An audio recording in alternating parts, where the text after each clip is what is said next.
Hi, this is Becky from Dystopica, and you are watching CMS TV.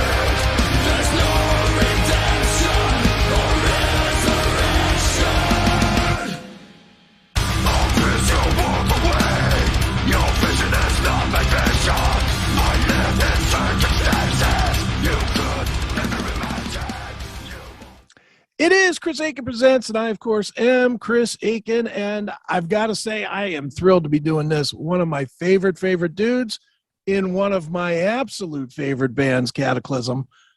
He's here to talk not about Kataklysm and not about Exdeo.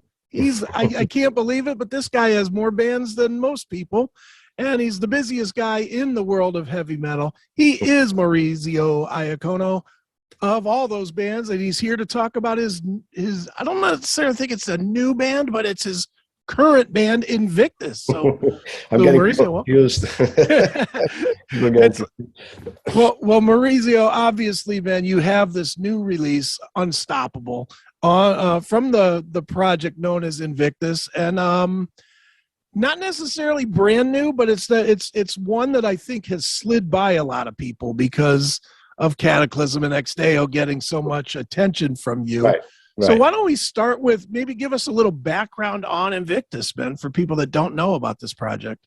So I guess, everybody knows I'm a workaholic. So yeah. I always have something to do, and I have to do something or else I go crazy. But so during the pandemic, we had the Kataklysm record was finished, right? Ready to go. Mm-hmm. And then it hit. And then we didn't know what to do with it, and all that stuff happened. And then we finally ended up releasing it anyways, a couple months delay, but we did it anyways. And then we had the Exdeo record halfway finished. So all my projects were already kind of either finished or in the middle of being finished. So right. I was actually very close to a burnout, to be honest with you, right before all this stuff dropped. So the pandemic for me was actually a decent thing in the sense of, recharging my batteries and stuff like that. Sure. But it usually takes me maybe a couple of weeks to a month to recharge my batteries and I'm ready to go. And after a year of that stuff, I was just like, I got to do something. And I always wanted to do a type of project like this. It's a bit different than Kataklysm and Exdeo. It's got some clean vocals in there. It's got a different approach, a bit more progressive in the sense of influence wise. It's sure. different than Kataklysm because also Chris wrote most of the music on this record. JF's in it, right? Mm-hmm. But he came in and put some touches here and there, some riffs and some ideas, but mainly was Chris that did most of the writing on the album. So, so that brings it to a different level, a different idea of compared to what we do with Kataklysm, so. Sure. So that's how pretty much the idea started. It was more of a personal project. Kataklysm more of an open book, Mm-hmm. Read the lyrics for you might mean something. I had an idea when I wrote it, but it might be somebody. It's written in a way that is more open. Exdeo obviously is a historical sure. band that bring your Roman Empire stuff and all that crazy stuff. And but this is more personal. What I write is what I feel, and it is what it is. So that's pretty much where it comes from. Some personal stuff in there, and some stuff that deals with society in general. Sure. Now, you mentioned Chris Clancy doing a lot of the writing on it. How much do you, I know how you work, and it's you 99% of the time with the other two bands. Right. How comfortable were you with taking, giving the reins to somebody else to almost completely do most of the work or most of that part? Well, it's me and JF have worked so much together that it's like a machine, right? Like we have an idea, we elaborate on it, and it goes, and it's easy. I had the same type of experience with Chris. It was kind of like we clicked right away. that, you know, he did a lot of the clean vocals on the record too. I did some, but he did a lot of the clean ones, the main ones you hear. But he, you know, we don't know if it was going to work. My vocals, his vocals, the way he writes, my approach to things.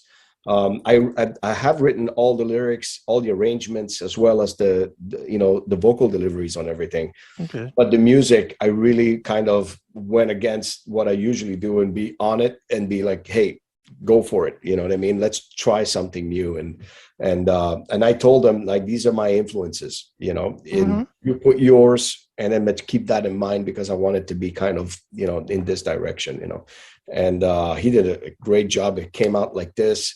It did take a year to put together just because of the schedules and all that stuff.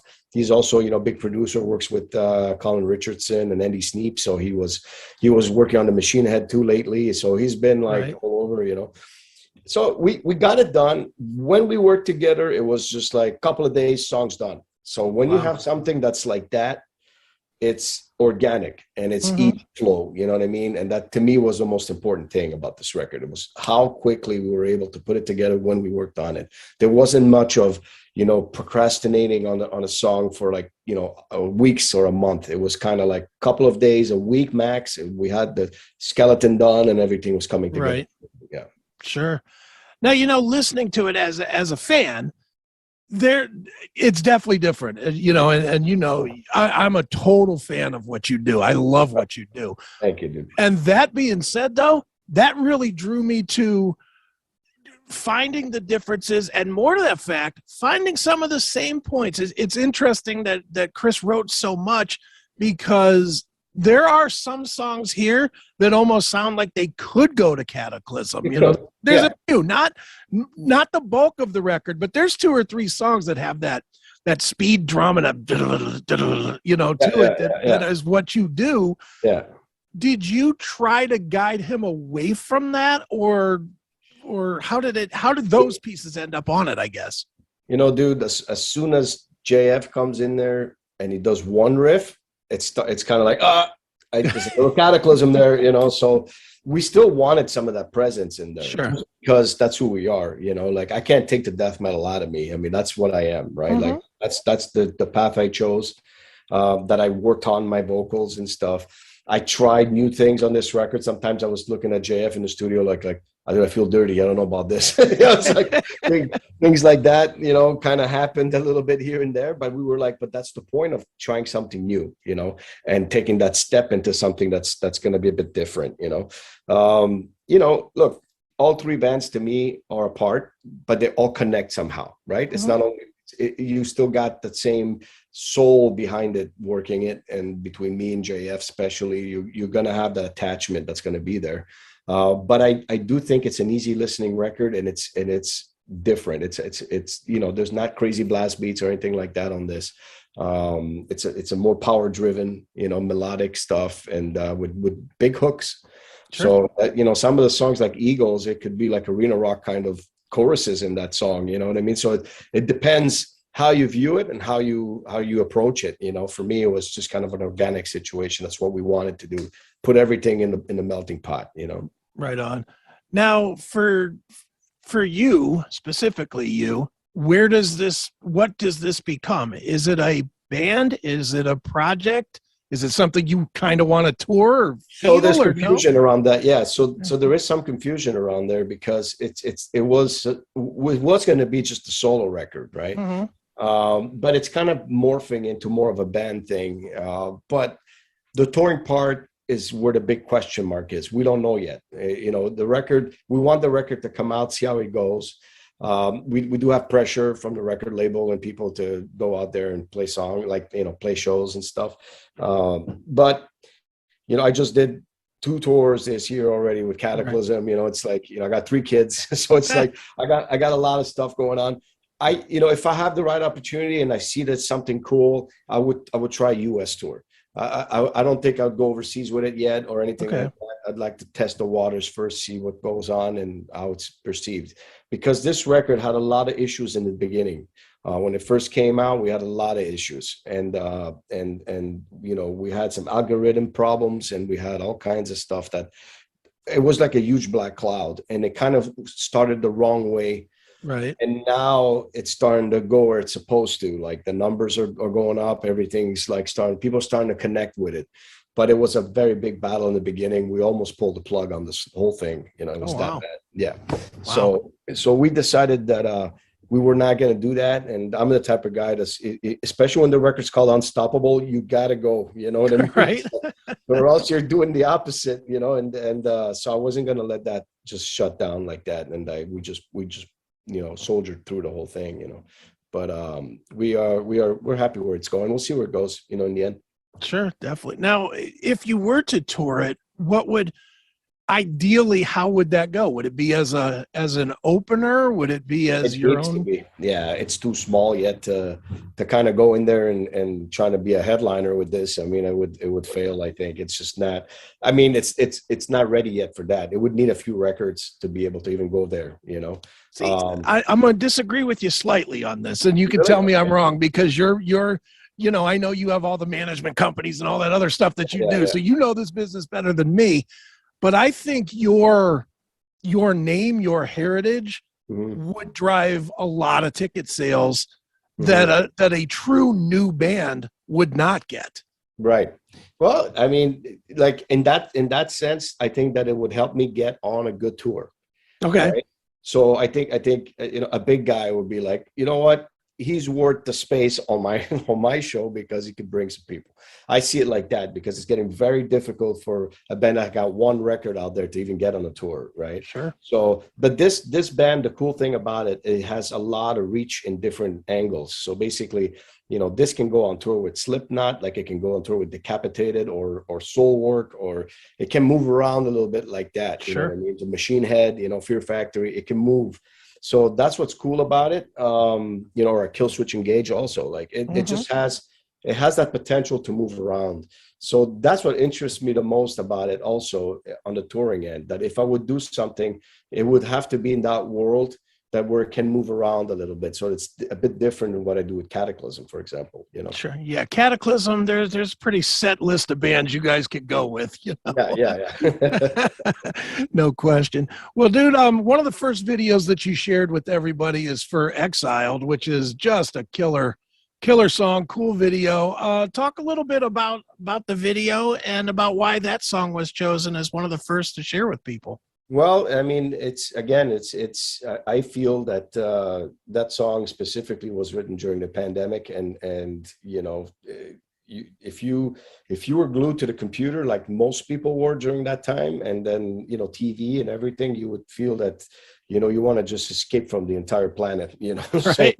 So, you know, I went from, you know, not paying attention to a lot of things to like paying attention to a lot of things because of that, because I think you didn't have much of a choice. Sure. There was so much misinformation and so much crap everywhere that it was hard to like even, you know, kind of follow something, you know, like nobody knew what the hell was going on in anything, you know, everything, what freaked me out the most in the last 2 years and 3 years. And I think this song relates to that, is that we don't even know what's real or what's fake anymore.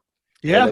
And I think we live in that type of time right now where you question absolutely everything. And it's like, this cup real? Let me see. Is this the Matrix? You know, you start, you start getting into that type of world. You can go down a rabbit hole real quick, and then it gets kind of crazy. So Exiled is kind of a song that just like, I don't want to be part of it, of all of it. You know, you kind of real metalheads were like that back in the day. You know, they were kind of rebels and questioning things, and when it didn't make sense, common sense to you or somebody, we would not conform, right? So I that song is like that. You know, it's excellent. That. Yeah. Well, why don't we do this, Maurizio? Why don't we play a little bit of it, let people get a taste of it? So here it is. This is Exiled. It is Invictus from the Unstoppable record right here on CHRIS AKIN Presents.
That was Invictus with Exiled, brand new music from the Unstoppable release. And joining me to talk all about that and keep you well aware of his many, many projects is the mighty Maurizio Iacono. And Maurizio, love that tune, but I got to tell you, the best tune on this record for me, hands down, Bleed Me Out. So different from anything you've ever been associated with before. Right. So clue me in on that song specifically, man, because that was the one when I was listening to it, I had to do the double take to see that it hadn't changed to another band, just so good.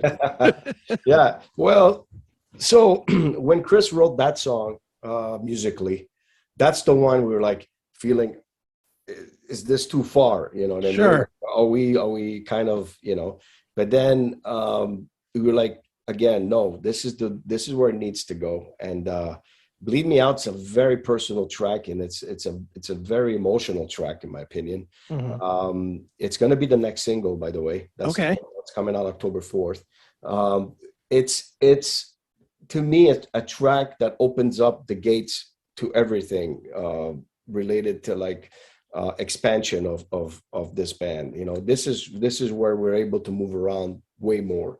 Look, that middle part with Chris, he sings that little part there in the middle, and then I come in and I I'll never let it go type of part, and all that stuff, all that big build up, it's just, I think, big, and I think the song in general, when it starts, you think you're listening to like a rock band, and then when it comes in, vocals come in like, almost with the twin deicide type of approach. Right. It's kind of a weird, you don't expect that to come in, and I think that's what makes this song special. It kind of brings you to left field, a couple of parts in it. Some of the melodic riffs are really, really like Swedish inspired also. Like, so I think it's a very well rounded up track, in general, Sure. It touches everything. Yeah. Now for you, and I know this to be true, even though I've not read it anywhere, and you're probably going to tell me it's not, but I'll say it anyway. I know first time you heard this and started putting it together, you were not comfortable with that song. Well, I just know it. Yeah, well, I get to know me very well. Yes. No, like I said, this was one of those things like, it's a little dirty, you know what I mean? Right.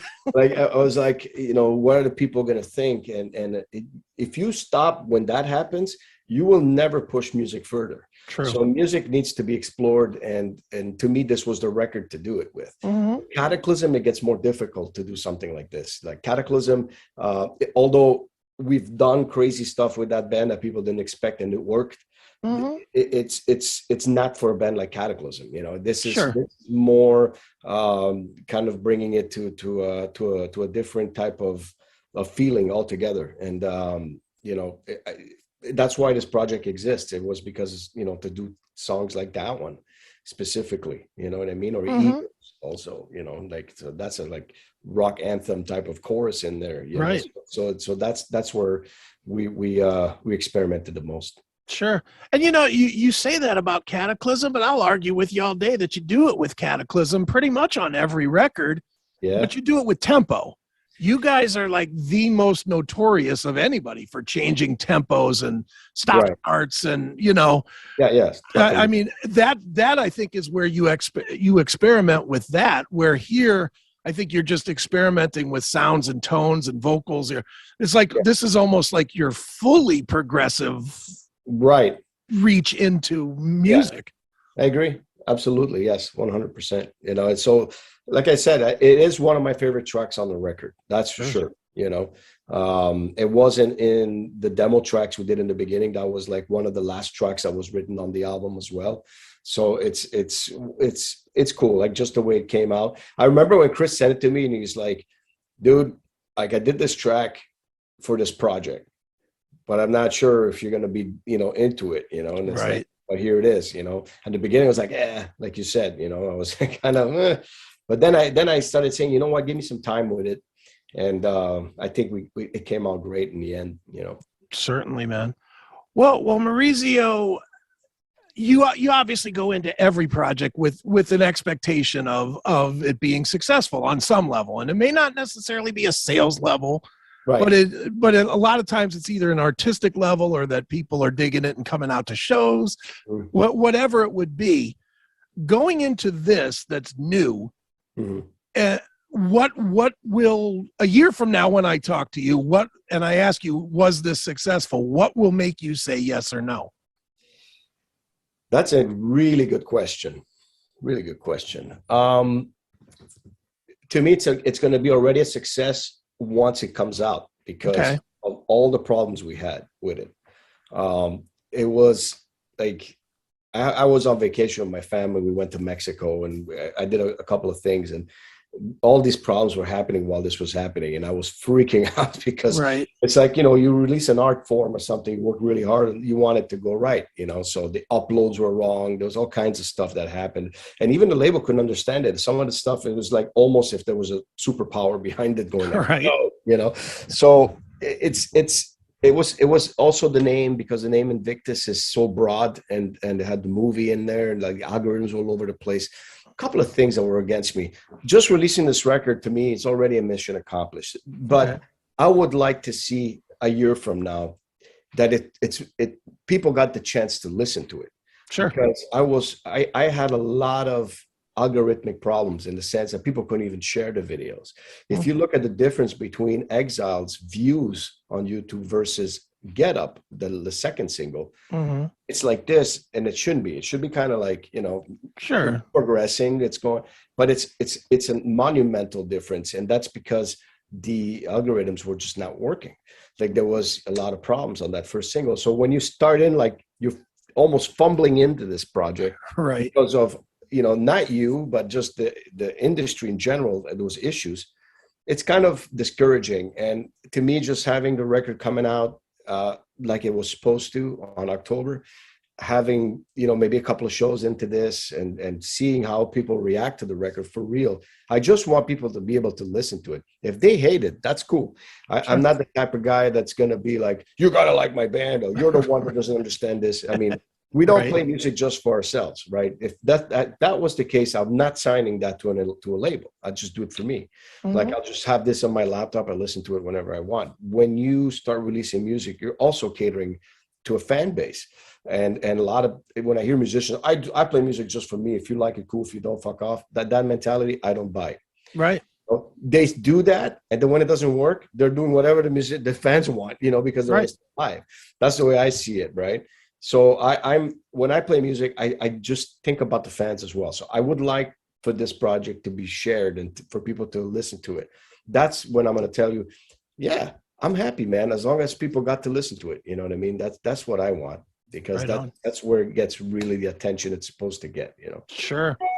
Now, Maurizio, outside of your 15 bands, you've basically built the entire infrastructure around yourself, whether it's the management or the touring company or the music group, etc. You've really, more than pretty much anybody. The only guy I could think of even close is Jarvis from Night Demon, because he's done kind of the same thing, where he's built the whole infrastructure around him. Yeah. Why is it that there's just so much work that goes into that? And I know you're a workaholic, but that being said, what was it and when was it that you saw the need to kind of insulate yourself or Kataklysm or, what have you from the industry? So there's a term called self-made, right? And that term, I don't fully believe in it being truthful to that, because you can't do everything by yourself. You have to have help.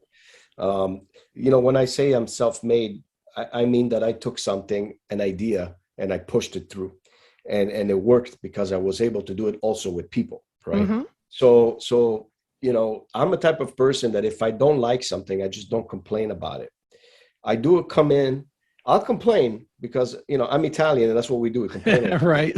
But we'll come in, and then I'll come back and I'll say, if I can't get the people to work with me on a project, or they don't want to get me my band on a tour, or they don't want to do this, I'm going to start a company that's going to do that.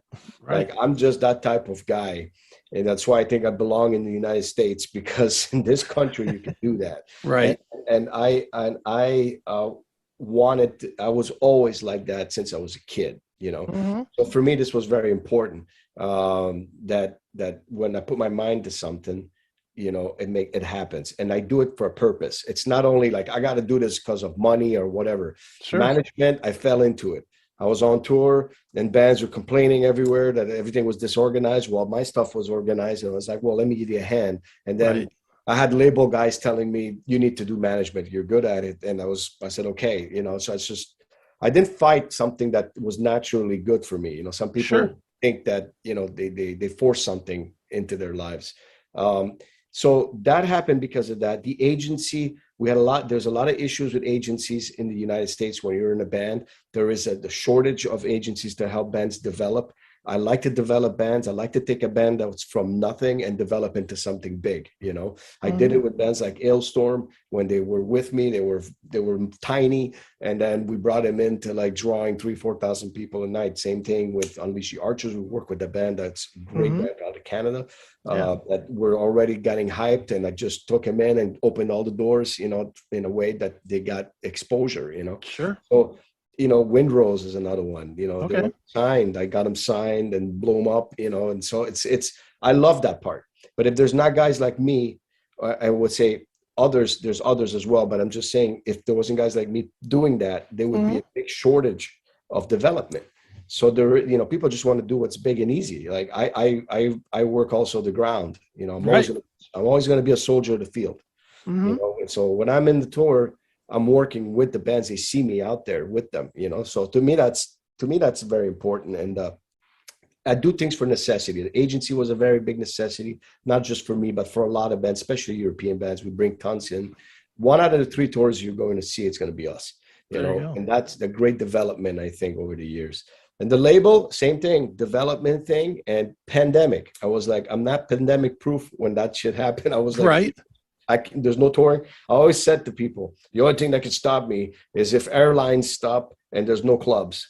Right. So I said, that's never going to happen. And then it happened. I was like, so the label is kind of like the last backup. It's the last piece that was missing. I do it. It's very difficult. It's something very different for me. But I'm getting a hang of it, and it's going better and better, and it's cool to see. It's more of a partnership thing I do. I don't lock bands into contracts where they're slaves.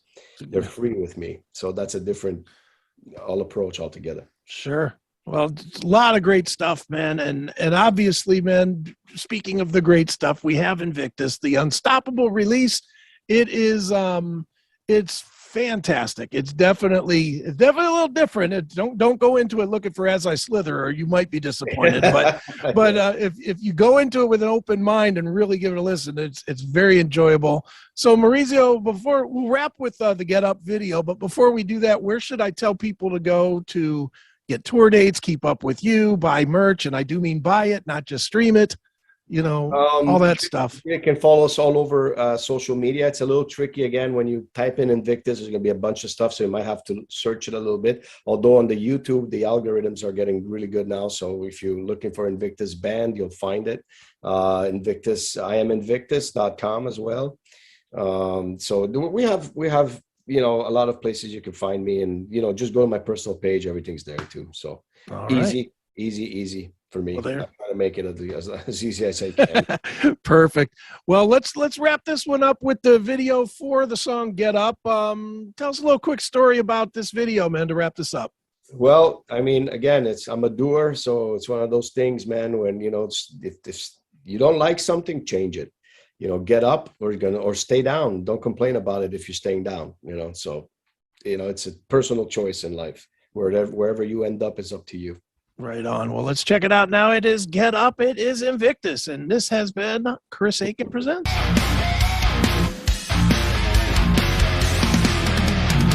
You see this rage. It says I'm sick and tired of you. I'll raise a war to break you down, break you down. Get up, get up, or stay down. Get up, get up, get up, or stay the fuck down. Down, down.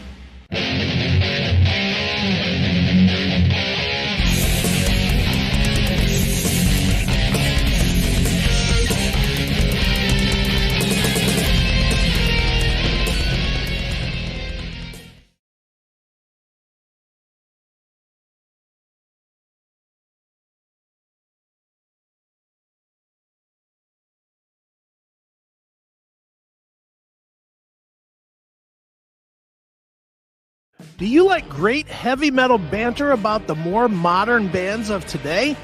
Then you need to be checking out Talk To Me. That's right, you need to be doing it. Featuring the one, the only, well, maybe not either of those two, but one of the bassists of Primer 55, Mr. Joshua Toomey, as well as yours truly. We dig deep into today's modern heavy metal world to bring you the best podcast in the goddamn game. So you should be watching. Get Talk To Me at youtube.com/notfest or wherever you get your favorite audio podcasts. New episodes come out every Thursday in audio form and on Fridays on YouTube over there at Notfest. Make sure you are tuned in. Talk To Me on notfest.com.